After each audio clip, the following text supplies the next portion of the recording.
সকলকে প্রভু যীশু খ্রিস্টের নামে অভিনন্দন ও স্বাগত জানাই। আমাদের এই সন্ধ্যাকালীন প্রার্থনাতে ঈশ্বরের বাক্যকে আমরা ধ্যান করব এই সুন্দর সময়ে। যে আমরা বাইবেলে একটা শব্দ আমরা অধিক পরিচিত, জগৎ। জগৎ বলতে কি বোঝায়, জগৎ বলতে কাদের বোঝায়, এবং জগতের সঙ্গে ঈশ্বরের এবং এই জাগতিক রাজ্য আর ঐশ্বরিক রাজ্যর মধ্যে কি তফাৎ, আমরা সেটা দেখব। যে জগতের পিছনে মানুষ এখন কেমন চলতে চায়, ছুটতে চায়, আর ঈশ্বরের রাজ্যের পিছনে মানুষ কেমন ছুটতে চায়, চলতে চায়। জগতের মধ্যে কি কি বিষয়গুলো পড়ছে, আর স্বর্গীয় বিষয়ের মধ্যে, স্বর্গীয় জগতের মধ্যে, রাজ্যের মধ্যে কি কি বিষয়গুলো পড়ছে, এইগুলো আমরা একটু জানার চেষ্টা করব। খুবই সাধারণ একটা বাক্য, কিন্তু মানুষ আজকে বুঝে উঠতে পারছে না যে জগৎ কি। জগতের সঙ্গে আমরা যখন হারিয়ে যাই, জগতে যখন আমরা ভেসে যাই, জগতের জিনিসকে আজকে আমরা যখন ভালোবেসে ফেলি, এবং জগৎ কি করে আমাদেরকে টেনে নিয়ে চলে যায় প্রভুর রাজ্য থেকে, সেই বিষয়ে আমরা দেখব। তো আমরা একটা ঈশ্বরের বাক্য আমরা খুলি আমার সঙ্গে। যোহন 15 অধ্যায় আমরা বার করি। যোহন 15 অধ্যায়, যোহন 15 অধ্যায় 17 আমি পড়ছি, আমার সঙ্গে সঙ্গে সবাই বাইবেল মেলাবে। এই সকল আমি তোমাদিগকে আজ্ঞা করিতেছি, যেন তোমরা পরস্পর প্রেম করো। জগৎ যদি তোমাদিগকে দেশ করে, তোমরা তো জানো সে তোমাদের অগ্রে আমাকে দেশ করিয়াছে। তোমরা যদি জগতের হতে, তবে জগৎ আপনার নিজস্ব ভালোবাসিত, কিন্তু তোমরা তো জগতের নও, বরং আমি তোমাদিগকে জগতের মধ্য হইতে মনোনীত করিয়াছি। এই জন্য জগৎ তোমাদিগকে দেশ করে। আমি তোমাদিগকে যাহা বলিয়াছি, আমার সেই বাক্য স্মরণে রাখিও। অর্থাৎ প্রভু যীশু খ্রিস্ট আমাদেরকে বলছেন যে আমি তোমাদিগকে মনোনীত করেছি জগতের মাঝখান থেকে। সেই জন্য জগৎ তোমাদেরকে ঘৃণা করবে, কারণ সে আগেই আমাকে ঘৃণা করেছিল। অর্থাৎ জগৎ বলতে, জগতের মধ্যে কি পড়ছে? জগৎ বলতে এই সমাজকে, এই মনুষ্য জাতিকে বোঝাচ্ছে। প্রথম 1 নম্বর পয়েন্ট, জগতের মধ্যে কি পড়ছে? এই জগতের মনুষ্য জাতিকে তিনি বলছেন, এখানে বলছেন যে তোমরা যদি জগতের হতে, তবে জগৎ আপনার নিজস্ব ভালোবাসিত। অর্থাৎ আমরা যদি জগতের জন্য হতাম, এই পৃথিবীর জন্য হতাম, তাহলে আমরা এইগুলোকে আঁকড়ে ধরতাম, এইগুলোর পেছনেই আমরা ছুটতাম। কিন্তু প্রভু বলছে তোমরা তো জগতের নও। হালেলুয়া। আমরা জগতের জন্য নয়। আমরা কোথাকার জন্য? আমরা কোথাকার জন্য? আমরা স্বর্গের জন্য, আমরা স্বর্গীয় রাজ্যের জন্য। আমরা এই জগতের জন্য একেবারেই নয়। কারণ আমরা কয়েকদিনের জন্য এসেছি জাস্ট ঘুরে বেড়াতে, জাস্ট একটু দেখাশোনা করতে, আবার ছেড়ে চলে যেতে হবে। কোথায়? সেই অনন্তকালীন রাজ্য, সেটা হচ্ছে স্বর্গীয় রাজ্য।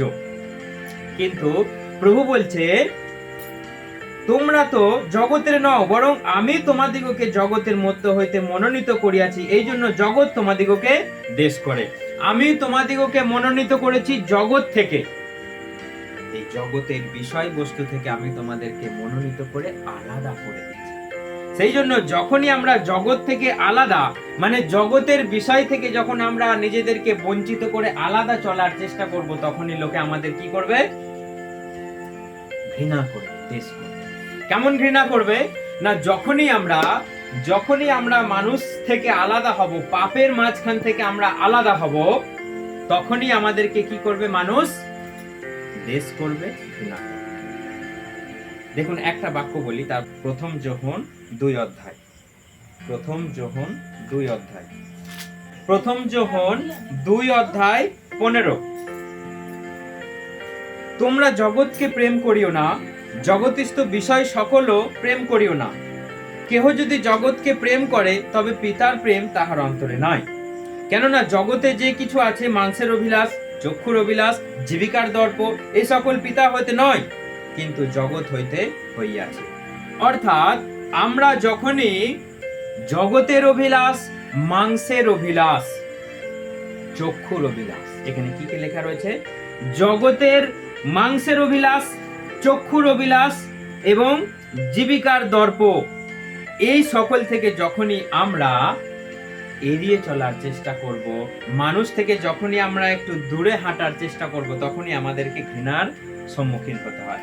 যেমন চক্ষুর অভিলাষ কি? এখন চক্ষুর অভিলাষ বলতে কি বোঝায়?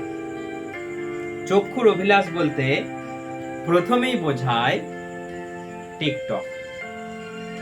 কি জগতের মধ্যে, চক্ষুর অভিলাষের মধ্যে এই জগৎ মানুষকে কি করে ক্যাপচার করে রেখেছে দেখুন। প্রথম হচ্ছে টিকটক, রিলস এবং ইউটিউবের মধ্যে নানা রকম ভিডিও, ঠিক আছে, এবং টিভি সিরিয়াল তো আছেই। এগুলো কিসের পর্যায়ে পড়ছে? এগুলো কিসের পর্যায়ে? এগুলো জগতের মধ্যে পড়ছে। স্বর্গে গেলে বড় বড় টিভি আছে, সেখানে সিরিয়াল হবে? হ্যাঁ, স্বর্গে গেলে নিশ্চয়ই টিভি সিরিয়াল বা সেই ফাইটিং সিনেমা সেখানে হয় না। স্বর্গে গেলে কি হয়? শুধু ঈশ্বরের আরাধনা হয়, ঈশ্বরের গৌরব হয়, গান হয়, ঈশ্বরের মহিমা হয়। স্বর্গে গেলে দিনরাত হাঁ করে টিভি দেখতে দেখতে ঘাড়ে স্পন্ডেলাইসিস ধরবে না। স্পন্ডেলাইসিস কাদের হয়? যারা দিনরাত এই এরাম এরাম করে ফোন দেখে, আর যারা দিনরাত এরাম করে ফোন দেখে তাদের স্পন্ডেলাইসিস হয়। সেই জন্যই জগতের বিষয় কি? রিলস, টিকটক, আজকালকার দিনের যেসব ইউটিউব, টিভি সিরিয়াল এবং আরো অনেক কিছু আছে, যেগুলো আমি এটা প্রথমে বললাম, এটা চোখের অভিলাষ। মানুষ আজকে এইগুলো কি ভালোবাসে, মানুষ আজকে এইগুলো কি আঁকড়ে ধরতে চায়। কিন্তু প্রভু কি বলছে? যদি জগৎকে প্রেম করে তবে পিতার প্রেম তার অন্তরে থাকে না। কারণ আমরা যদি এইগুলোতে ব্যস্ত থাকি, রিলস বানাতে, টিকটক করতে, সবসময় মেকআপ করতে, সবসময় অ্যাক্টিং করতে, কখন আপনি প্রার্থনা করবেন? কখন আপনি ঈশ্বরের কাছে যাবেন? কখন আপনার কাছে সময় হবে যে ঈশ্বরের কাছ থেকে কিছু আশীর্বাদ নেবার? তো যতক্ষণ আমরা এই জগতের মধ্যে মেতে থাকবো, ততক্ষণই আমাদের কি হবে? আমরা জগতে ভেসে থাকবো, ঈশ্বর থেকে আমরা দূরে থাকবো। আচ্ছা, দ্বিতীয় আছে মাংসের অভিলাষ। মাংসের অভিলাষের মধ্যে কি পড়ছে? মাংসের অভিলাষ জগতের মধ্যে কি পড়ছে? প্রথমে হচ্ছে নেশার জিনিস, নেশার জিনিস। দ্বিতীয় হচ্ছে ব্যভিচার। তৃতীয় হচ্ছে অর্থলোভ। এগুলো কিসের পর্যায়ে পড়ছে? এগুলো হচ্ছে মাংসের অভিলাষ। আমাদের শরীর তো চায় যে একটু খেয়ে ডিংডং হতে ভালো লাগে, হ্যাঁ, যারা খায় তারা জানে। আমাদের এইগুলো হচ্ছে মাংসের অভিলাষ। আমি বিলাসবহুল জীবনযাপন করব, আমার দুটো তিনটে স্ত্রী থাকবে, একটা ওখানে থাকবে, একটা এখানে থাকবে, এগুলো মাংসের অভিলাষ, মাংস চাই। আর এইগুলো কোথাকার জিনিস? এগুলো হচ্ছে জগতের বিষয়। কারণ স্বর্গে গেলে আপনি এসব খুঁজে পাবেন না। কোথায় এগুলো? জগতে। এগুলো সমস্ত প্রলোভনগুলোকে শয়তান ঢালাই করে নিয়ে আসছে। যেমন আমরা কোনো বিয়ে বাড়িতে খেতে গেলে থালাই করে যেমন নানা রকম খাদ্য বস্তু আমাদের সামনে রাখা হয়, তো সেখানে নানা খাদ্য যেমন মেনু দেখে আমাদের জিভে জল আসে, একটা লোভনীয় ব্যাপার। তো আমরা আনন্দ সহকারে আমরা সেগুলোকে খেতে শুরু করি। ঠিক তেমনি এই জাগতিক সমস্ত পাপ প্রলোভনগুলোকে শয়তান আমাদের কাছে বিয়েবাড়ির ওই সাজানো থালার খাবারের মতো আমাদের সামনে জগতের সমস্ত প্রলোভনগুলোকে সাজিয়ে নিয়ে আসে।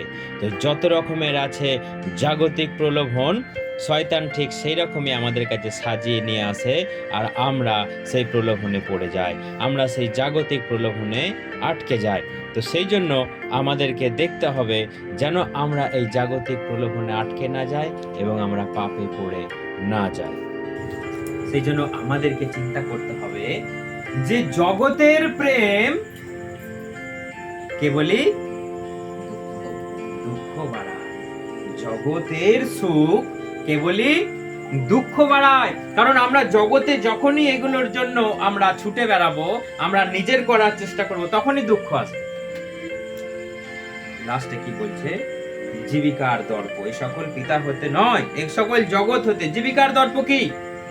জীবিকার দর্প হচ্ছে আমি বড় হব, আমি এত সোনা গয়না জমিয়ে রাখবো এবং এত কিছু আমি জমাবো, আমি এত কিছু শুধু আয় করব আমার আমার আমার। আজকে মানুষ নিজেরটা বোঝে, নিজের স্বার্থটা খুব ভালো করে বোঝে, মানুষ অন্যের জন্য চিন্তা করা আজকে ভুলে গেছে। সেই জন্য এগুলো হচ্ছে জীবিকার দর্প। আজকে যদি কেউ একটা ভালো কিছু করে, ভালো কিছু টাকা উপার্জন করে, তার কাছে একটা অহংকার কোথায় থাকে? জগতে। তাহলে জগতের মধ্যে আজকে এতগুলো বিষয়, আজকে আমরা ভুলে যাচ্ছি যে জগৎ আমাদেরকে কেড়ে নিতে চায়।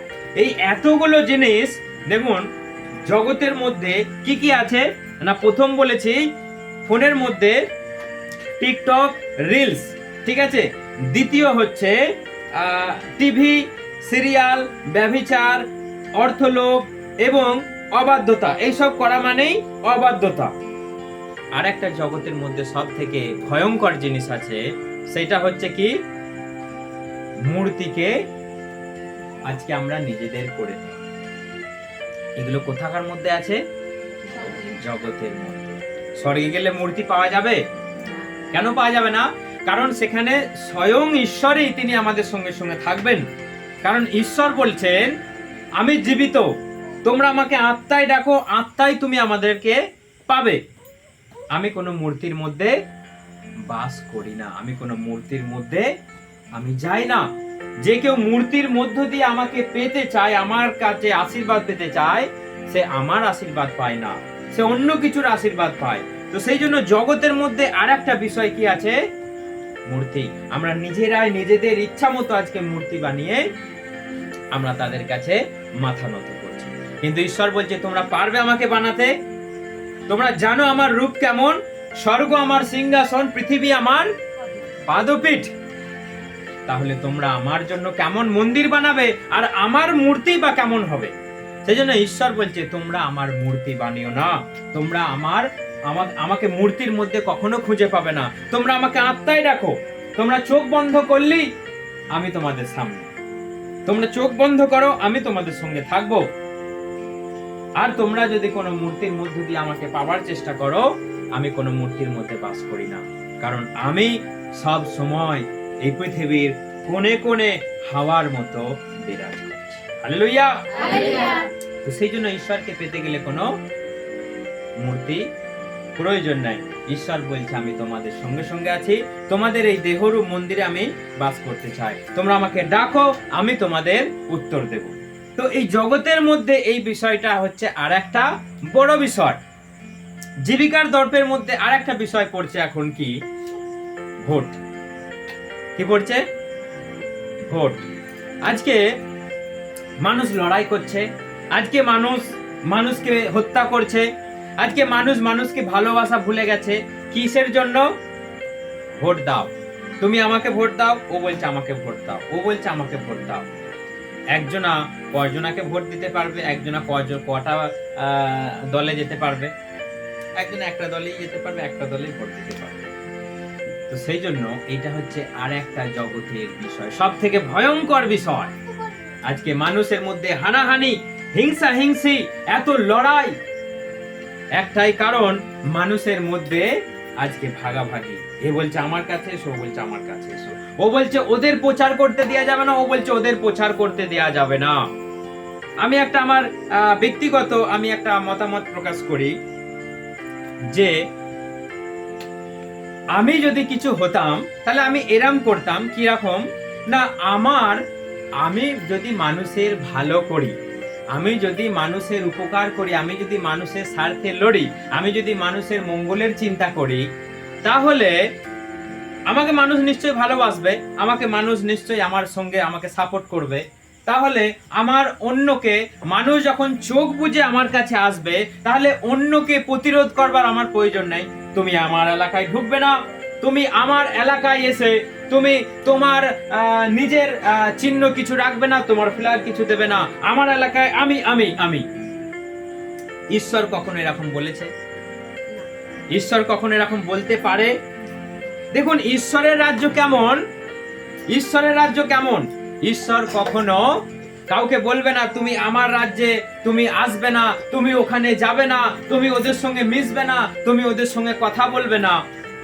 ঈশ্বর এমন একটা সিস্টেম করেছেন, তুমি আমাকে ভালোবাসো, তুমি ভালোবাসলে তুমি জীবন পাবে। ঈশ্বর কাউকে বেঁধে ধরে রাখেনে যে তুমি ওই দলে যাবে না। ঈশ্বর বলেছে যে তুমি শয়তানের দলে যাবে না। ঈশ্বর আপনাকে বেঁধে রেখেছে যে তোমার ওই দলে গেলে তুমি কখনো আর আমাতে জীবন পাবে না। ঈশ্বর সবাইকে মুক্তি দিয়েছে, আজাদি দিয়েছে, ঈশ্বর সবাইকে ছেড়ে রেখে দিয়েছে। কারণ আমার কর্ম দেখে, আমার ভালোবাসা দেখে মানুষ এমনি বিশ্বাস করবে। মানুষকে অত বেঁধে, মানুষকে অত ভয় দেখিয়ে, মানুষকে অত হুমকি দেখিয়ে মানুষকে কি কখনো জয়লাভ করা যায়? মানুষকে জয়লাভ করা যায় ভয় দেখিয়ে, টাকা দিয়ে জয়লাভ করা যায়? মানুষকে জয়লাভ করতে গেলে ভালোবাসা চাই। মানুষকে জয়লাভ করতে গেলে ভালোবাসায় জয়লাভ করতে হয়। আজকে প্রভু যীশু খ্রিস্ট এই জগৎকে জয় করলেন তার ভালোবাসা দিয়ে। যে চরম পাপী, যে চরম অন্যায়কারী, সেও তাকে স্বীকার করলো। একটাই কারণ, তার ভালোবাসা। একটাই কারণ, তার ভালোবাসা। তিনি বলছেন না আমার কাছে আসতেই হবে, তুমি এলে বাঁচবে, তুমি না এলে তুমি মরবে। তিনি মানুষকে স্বাধীনতা দিয়ে ছেড়ে দিয়েছেন, স্বাধীনতা দিয়ে ছেড়ে দিয়েছেন। আজকে কেউ কেউ কি করছে, এই গ্রামে যিশুর প্রচার করা যাবে না, এই গ্রামে যিশুর কথা বলা যাবে না। আজকে মানুষ বাধা দিচ্ছে, আজকে মানুষ সবাই যিশুকে নিয়ে নিন্দা করছে, সবাই যিশুকে নিয়ে নিন্দা করছে। কিন্তু যিশুর একটা মানুষ, যিশুর একটা সন্তান, যিশুর একটা প্রচারক, কেউ অন্যকে নিয়ে নিন্দা করছে? কেউ বলছে যে এখানে যিশুর প্রচার হয়, অন্য কোনো প্রচার হবে না। কোথাও বাধা শোনা যায়? শোনা যায় কোথাও বাধা? শোনা যায় যিশুর লোকেরা কাউকে মারছে? পৃথিবীতে কোথাও শোনা যায়? এটা একটা আশ্চর্য বিষয় যে যিশুর লোকেরা কাউকে কখনো মারতে পারে না। যিশুর লোকেরা কাউকে কখনো বলতে পারে না যে তুমি তোমার ধর্মের প্রচার করবে না, তুমি তোমার দেবতার প্রচার করবে না। করে যাও, খোলামেলায় তুমি প্রচার করে যাও, এটা সবাইকার স্বাধীনতা আছে। তুমি তোমার দেবতার প্রচার করে যাও ইন ফুল। কিন্তু তোমার দেবতার প্রচার করতে গিয়ে তুমি অন্য কাউকে নিন্দা করো না। তুমি কেন যিশুকে নিয়ে টেনে নিন্দা করবে? কয় আমরা তো অন্য কাউকে নিয়ে এসে টেনে নিন্দা করছি না, আমরা আমার যিশুকে তুলে ধরছি। কারণ সবাইকার জানা দরকার যিশু আপনার জন্য, আমার জন্য কি করেছেন। শুধু আমার জন্য একা নয়, তিনি সমগ্র মানব জাতির জন্য তিনি প্রাণ দিলেন, তিনি রক্ত ঝরালেন, তিনি মানুষের পাপের সাজা নিজের উপর তুলে নিলেন। কোথাও শোনা যায় যে যিশুর লোকেরা কাউকে বাধা দিয়েছে, এই গ্রামে ঢুকতে দেয় না? কিন্তু যিশুর লোকদেরই বাধা দেওয়া হচ্ছে, তুমি এই গ্রামে ঢোকো না, তুমি এখানে প্রবেশ করো না। মানুষকে বাধা দেওয়া হচ্ছে, মানুষকে মারধর করা হচ্ছে, মানুষকে হুমকি দেওয়া হচ্ছে, মানুষকে ভয় দেখানো হচ্ছে। কিন্তু আজকে আপনি সবাই প্রচার করুন, আপনি নিজের